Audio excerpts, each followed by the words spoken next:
what not to do in the USA, 8 don'ts when visiting the United States of America. I'm definitely going to be headed to America, hopefully soon. This is a really good video for me to check out, see what not to do over there. You guys can let me know in the comment section. Is she correct? What other things is she missing? I'm excited to get into this one. Before we do, a lot of you guys are not subscribed to the channel. I appreciate if you guys can hit that subscribe button down below. And if you guys want to support further, I do have a Patreon page. Link is in the description. But yeah, let's jump into this and see what we got. Hey guys, France may be the top tourist destination in the world. Is with it? Almost 90 million tourists a year. What? But the US is not that far behind with around 77 million tourists a year.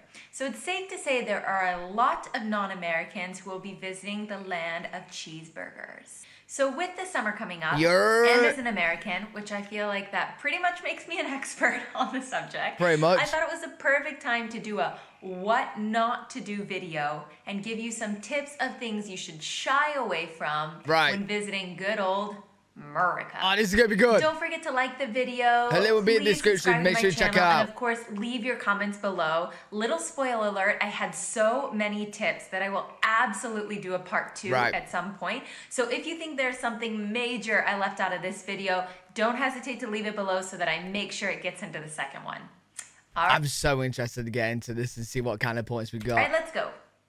Most people don't like strangers getting too close to them. Right. Which seems kind of logical. It creeps out everybody. However, how close? In the US, where we already love things that are massive. Yo, this is one of the big reasons I want to come to America, man. I want to eat some good food. We also love our massive personal space bubble. So... See, you don't get that in the UK. Let's say you go to a shop or something or whatever. Like, people will go really close to you, but that's because, you know what I mean? Like, it's crowded, man. It's crowded. Everyone has, you know, a space that feels personal to them. But scientists have proven that in the US, we not only have a space that is much larger compared to our counterparts in France and Western Europe, but also Americans have a very low tolerance for people invading that space. Oh, really? So don't start off your vacation with an expensive trip to the hospital because you unknowingly stood too close to somebody on an empty subway. Just take my advice and... Yo, that's actually mad, because like, if you got on the train in the UK, bro, everyone's like touching shoulders, bro. Not everyone, not all the time, but like, it can be. Any randos that you might meet along the way, be standing next to in line, just keep a 1 meter distance. 1 meter? Guys, don't insult the US. It is so not worth it. Yo, if you go to America and you're there insulting America, then you're literally looking for no good. Even the Americans who understand where you're coming from are going to be super patriotic. Sure. We're just a much more patriotic population than France, and we don't have the same debate culture. So you're not really going to come off as like funny and witty. Most people are just going to think you're a total arse. And if you make the mistake of doing it like in a bar, when people are tipsy, in the South, like Texas. Don't say I didn't warn you. It's not going to go over well. So just stay away from that. Wait, how bad is it going to get? How bad? Because she implied Texas. And I know Texas. Bro, cowboys and good. Bro, it's not going to be looking good, man. Subject. It's a bit like the family. Like, I can criticize my family, but I don't want to hear you criticizing them. True. That's kind of US in a general nutshell. So just stay away. That makes sense. All right. All you lovers heading to the US on vacation, please keep your tongues to yourself. Oh, nobody likes that anyway. You'll often see people smooching, couples laying on the grass, rolling around together, putting on lots of public displays of affection for anybody who happens to walk by and see. That's really not the case in the US. Yeah, in the UK, that's not like really a thing either. We're like, people don't want to be walking around and seeing like, you know what I mean? Like, get a room, bro. Are so prude. And I know, we love violence and guns. However, we find it weird to talk about sex. I think it's kind of bizarre, but it is the truth. So just kind of tone down the public displays of affection that you're used to in France. We're totally okay with hand-holding, closed mouth kissing here and there. Not like full-on tongue-and-tongue action. You know what I'm saying? Wait, what? Wait, whose butt's being slapped? Little butt grab, you know, you can do the cheeky butt grab and it's okay. Okay. But save the rest for the hotel room.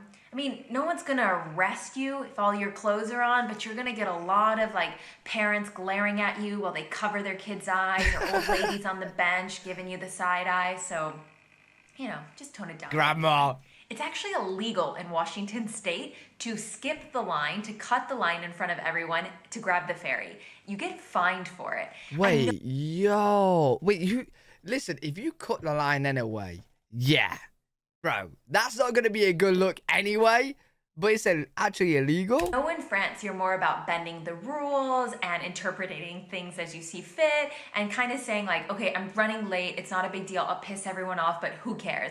Yeah, I'll be that fuming. Just doesn't fly in the US. We generally tend to be a population that follow the rules, and we take it pretty offensive. Yo, I ain't gonna lie, bro. If I'm waiting in line for the ferry and some businessman is like running thinking he can cut in front of me because he's running late, bro. He's running to the ferry. I'm gonna drop kick him into the ocean, bro. Into the river. Bro, he ain't going on it. He ain't cut, bro. You know what I mean? I'd be fuming. If you break the rules, especially when it impacts us. So I would just recommend when you see a line, just get in the back of the line and kindly wait your turn. Otherwise, I think you risk to have some pretty aggressive arguments with the people that you're cutting in front of. The US does not mess around when it comes to IDs. You'll see signs everywhere that say, we card if you look under 65, which pretty much means if you don't look like some... What do you mean? Wait, you're telling me people the age of 60 years old is getting ID'd? Bro, yo, it's quite clear someone that's 60 years old with grey hair, wrinkles, is old enough to buy. What, they still will get ID'd? Someone's grandparent, they're gonna ask you for ID when you buy alcohol, when you're getting cigarettes, if you wanna go into a club. Extra tip, if you're buying alcohol, for example, and you bring a friend with, even if they're not paying or grabbing the alcohol, the cashier can still ask for their ID as well. And if they can't prove they're of age, they won't sell to you.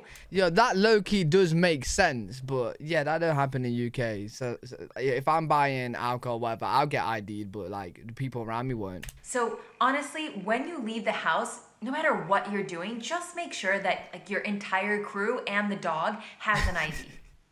Public transportation in the US. Yeah, now I'm just imagining like someone with a dog and the dog's getting ID'd, bro. Like trains and buses is an absolute joke. Like seriously, nothing. What, is that bad? To what you have in France and in Europe. 1 hour, 15 Check out the minutes. Netflix comedy skit that I put in the description below. It's mind-blowing, and it explains why public transportation, or at least some of the reasons why public transportation is so terrible in the US. And shocker, it's mainly related to rich old white men wanting to make more money. But anyways, if you aren't in cities like Washington, D.C., Seattle, Boston, Chicago, New York, the big cities, San Fran, honestly, it's just not worth it. You shouldn't depend on public transportation. Just rent a car. Most Americans drive anyway, so it'll be like the real American experience. True, okay. If you do decide to rent that car, please brush up on the rules of the road in the US. This would be the most scared I would be, is driving in America, right? Because like the different lanes and the different turns, I've seen it. You could turn on a red light if you're turning right or something like trippy. So yeah, I would, if I'm gonna rent a car in America, which I probably will. I'm gonna have to brush up on the road stuff. I might have to watch a couple videos and stuff. Not quite the same as in France. We don't have the same priority to the right. You know, sometimes the stoplights are after the intersection instead of before the intersection. Just, you might end up in an accident if you don't, or pissing someone off who has major road rage. Also, I would not recommend engaging in road rage. Yo, definitely not. I've seen American road rage videos. Oh, hell no. I've seen people get out of their car with bats. Bro, yo, it looks crazy. It looks crazy. I've seen people like reverse and then go into the car. Yeah. Bro, I will not road rage anyone in America. That's not happening. US drivers can be really aggressive. It's not worth it, especially not when you're on vacation trying to have a good time. So stay safe, stay calm, keep these fingers down, and watch out if you're in Miami because they are known for being the most aggressive drivers in really? the US. Is that true? Don't expect to sit at a restaurant for hours in the same way that you could in France, especially if you're not ordering food. Right. I know you can, have a 3-hour lunch in France, or you can order an espresso and sit in a cafe for 3 hours without ordering anything else. As in, like, same, that happens in the UK. It's not necessarily the same in the US. Any dinner at a restaurant over an hour long is considered long for Americans. In the US, it's... Bro, in the UK, you might be waiting half an hour, 40 minutes for your food to come to you. That means you've got 20 minutes to eat. all about churning tables, and they want you in that restaurant to eat, and they want to get you out as quickly as they can. Feel free to stay if you're ordering more food and more drinks, but as soon as that slows down, the waitress will politely bring you your bill and expect to get her tip and get paid and get you out of there. No word of a lie, I've waited probably half an hour to get my... So I've got my food, took half an hour to come, right? I've eaten it, 20 minutes, right? Drank, whatever, asked for the bill, boom. Bro, there's been times where I've waited, no word of a lie, half an hour for my bill to come. And I've been asking over and over again, like, oh, can I have the bill? Can I have the bill? Can I have the bill? Can I have it? It could be a pain sometimes. It can be a pain. So I like this. I like how they come with the bill, you know, and get you out of there. Quick. All right, guys, that's all for now. I hope you enjoyed. That was good. I enjoyed that. If you guys got any don'ts in America that I need to know before I do go to America, let me know in the comment section. Would love to check them out. Hopefully you guys enjoyed. If you did, make sure to leave a thumbs up, subscribe for more content. I'm live every single day on twitch.tv/L3WG. If you guys want to check me out over there, I'll see you on the next one. Peace.